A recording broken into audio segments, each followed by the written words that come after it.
Hi, I'm Reagan, and God, dude, I'm tired. Okay, so just to explain, the Guilty Gear anime, Guilty Gear Strive Dual Riders dropped. It did? Yeah, it dropped a whole 4 weeks ago, or 5, depending on when the video was released. And I was one of the 30 people who remembered about it until this week. Oh, was it good? Nah, not really. From the 2 episodes I watched, it was pretty mediocre. Dare I say, mid. Like, Unica is just a worse dressed bikin. Sin gets Tanjiro protag problem where he has to go, man, this Unica chick might be a racist and a terrorist, but I'm thinking she might actually be really sad. And it has this weird tone of explaining everything like you're a baby who hasn't played Guilty Gear, but takes place after Strive, so you kind of have to play that so you understand anything that's going on, so yeah, pretty mid. Huh. Okay. Wait, then why is it regaining popularity now? Well, voice in my head representing a straw man of the average person. That's exactly what's annoying me. But it can't be explained in just a sentence like most things. To understand, we have to go back a lifetime. Back 3 whole years to 2022. We weren't in our houses because the vaccines were going out, but we still weren't fully back to normal life because, well, the virus pandemic was still spreading, so we still had a lot of free time. It was August, Evo was going on, and Arc System Works had an announcement. A new DLC character was being added to Strive. Was it Johnny, who was in the files? No. Was it Asuka, who was in the files? No. Was it Jam, who was in the files? No. Was it Delilah, who was featured heavily in a story edition that they showed off in April? No. It was Bridget, a random B-lister from Guilty Gear X2. People were divided. Some were like, oh cool, Bridget, I didn't think he was gonna get in. And some were Strive tuber Gecko Squirrel, who was at the live announcement, and is documented saying, and that's about the reaction with almost everyone. Yeah, he looked cool, but that was really it. That was until the leaks hit. Apparently, in the story mode, Bridget said a line that changed everything. Because I'm a girl. Huh, so Bridget's trans now. Cool, I guess. But no! I guessed entirely wrong. It wasn't cool, I guess. This was either wokeism destroying gaming, transgenderism coming into my animes, the West continual erasure of femboys. Or, this is revolutionary, there wasn't trans people in fighting games before this, I always identified with Bridget, so good she finally moved away to a valid identity. And fuck, over 1 week, my little fandom has become the discourse of the week. Well, discourse like this is only like 2 weeks max, right? This'll pass. Wrong guest again.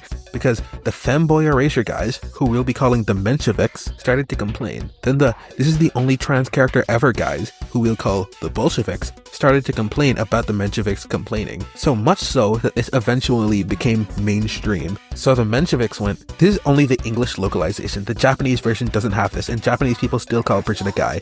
Then the Bolsheviks went, no, this is wrong. Even in the Japanese version, she says I'm a girl. Then the Mensheviks went, well, actually, that's only if you get the bad ending and if you lose a round. If you win every round, then Bridget talks to Kai and he affirms him as a real boy. Then the Bolsheviks showed up with the lose a round ending and went, no, you're stupid and wrong and this is proof that you're lying. And then they realized their mistake and went, no, can you not read subtext? She still says she's a girl in the best ending. Also with an arcade ladder, there are no such thing as bad endings. At this point, slop commentary YouTubers who have to farm engagement to keep the lights on came. Bottom feeders like Rev Says Desu and Hero Hey coming in and regurgitating everything the Mensheviks say back to the Mensheviks that are subbed to them. Then the Mensheviks made a fake customer service email and spread it around. Look at this proof, suck my balls, liberals. Then the actual real Arc System Works came and said, no, this is not real. Then later on released a developer's backyard, which they confirmed it. Thank you. Thank you so fucking much, ArcSys. Cool. We finally have peace. And Bridget was conceptualized as a trans girl in Strive. Yeah, that wasn't really up for question. We kind of figured it out. And she was a trans girl the whole time, but we didn't have the term for it, so she was just a feminine boy in X. Oh my god, shut the fuck up! At least this means it's over now, right? So anyways, the Mensheviks kept complaining until there was lolicon discourse for them to complain about. Then the Bolsheviks, in retaliation, decided to complain about the Mensheviks complaining and also made Bridget their whole personality. Let me just flash back to the original general thoughts at the beginning. And the discourse just kept going, like a zombie. It just kept going, being revived from the dead over and over again. The Mensheviks had mostly moved on, with only like 6 people still complaining, and the Bolsheviks kept complaining about the Mensheviks. That, and reposting the corniest, stupid r/egg memes that have nothing to do with the characters other than, wow, trans, over and over again. She became like the pink Monster Energy, or the overrated IKEA shark plushie as trans femme imagery. It was lore, basically. And then this was the status quo. The stupid, unfunny brisket meme, and trans women who have never played a Guilty Gear game once in their life becoming the main audience. It was so widely accepted as the status quo that Bridget suddenly became the Guilty Gear mascot. This B-lister dropped for like $5 who was previously in the same tier as like Jam or Zappa or Robokai is now getting more merch than actually important characters. Sin, who is being set up as the pro tag after Soul retires, sorry, you can have a single eye patch, not even a keychain. Happy Chaos, the future main antag after Ino fucking dies and Asuka is on the moon, $200 glasses, and a jacket that you can get off Amazon. That's about it. Figurines in multiple colors, plushies, hoodies, t-shirts, accessories, mouse pads, keychains, multiple crossover appearances, and she's featured in like every fucking clip posted to the Arxis Twitter account. Okay, fine. Now it's finally dead. As a Guilty Gear fan who's just about to graduate high school, I can kick back and relax with this discourse dying now in 2022. So it's been 3 years, and this is still going on. The 3 Mensheviks complaining about the Bolsheviks, and the Bolsheviks complaining about the Mensheviks, like anyone even cares anymore. At least the Guilty Gear fanbase is talking about Guilty Gear again, right? Yeah. Let's just talk about how ass Slayer is because how he fucks up the game balancing. Oh, and Season 4 patch with Dizzy and Venom didn't help because they made everyone Slayer, just like Dragon Ball FighterZ. Great. Finally. Real game discussion. Wasn't this about the anime? Oh fuck, I forgot about the anime. Just like everyone else did apparently. I am not kidding, the week it dropped, no motion, no trending, no nothing. Despite releasing a video about Strive in the middle of April, I didn't remember until the 2nd episode dropped. I didn't even remember it came out. I was literally like, oh yeah, when's the Strive anime supposed to come out? Let me Google it. It's out already?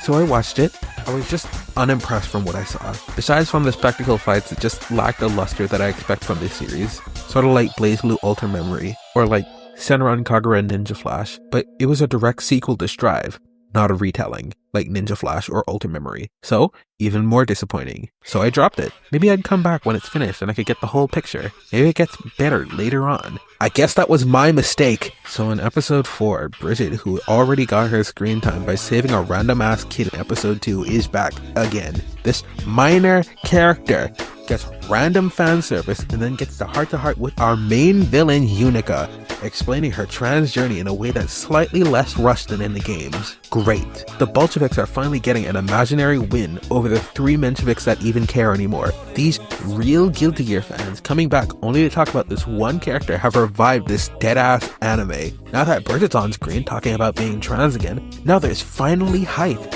for an anime that came out a month ago to no fanfare. I don't know if you noticed, but I fucking hate these people. Not for political reasons.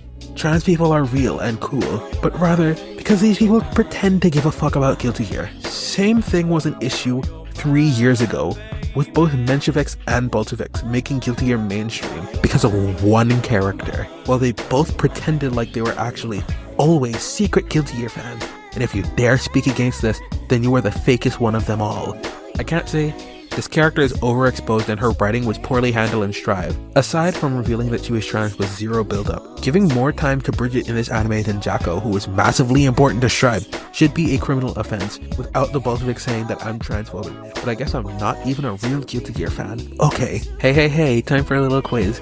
If you've been listening to this video in the background, tab back in and take a look at most of the videos on my channel. Yeah, I am not a real fan, but those who only come to talk about Bridget, talk only about Bridget, make memes about only Bridget, and solely revolve their interest in Guilty Gear around Bridget, are. So what I mean to get at is, aside from how annoying and ever-present Bridget discourse has been, is that these people, the Mensheviks and the Bolsheviks, are both posers. I know in recent time, poser is a dirty word.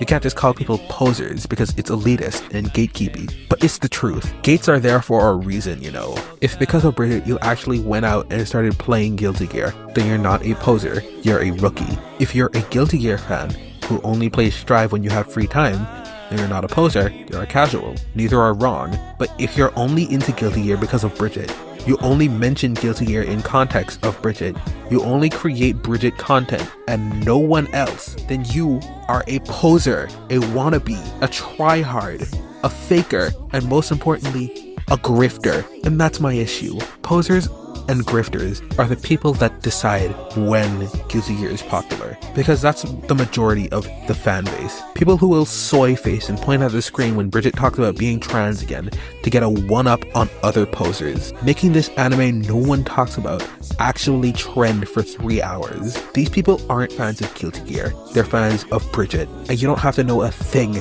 about Guilty Gear to make unfunny memes about haha cute trans girl blah high monster energy drink and then act like you're above actual Guilty Gear fans if they disagree with you.